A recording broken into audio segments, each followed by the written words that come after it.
میں چہرے کے پردے پر بہت زور دیا گیا ہے۔ رسول کریم صلی اللہ علیہ وسلم نے ایک رشتے کی تجدید کے سلسلے میں ایک صحابیہ کے پاس بھجوایا کہ جا کے چہرہ دکھاؤ۔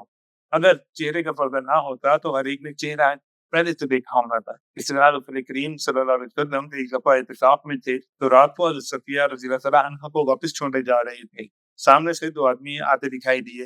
رسول کریم صلی اللہ علیہ وسلم نے فرمایا کہ گھنگھر اٹھاؤ، اور ان دونوں کو فرمایا کہ دیکھ لو تاکہ شیطان تمہیں دھوکہ نہ دے اور تم الزام لگانے نہ لگ جاؤ۔ تو اس سے معلوم ہوتا ہے کہ چہرے کا پردہ بہت ضروری ہے۔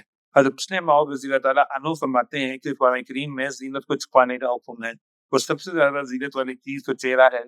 اگر چہرے کا پردے کا حکم نہیں تو پھر زینت سے کیا مراد ہے؟ رسول انور اللہ تعالیٰ عزیز فرماتے ہیں کہ ہر ایک کو اگر پردے کی تشریح کا اختیار دے دیا جائے تو پردے کا تقدس باقی نہیں رہتا۔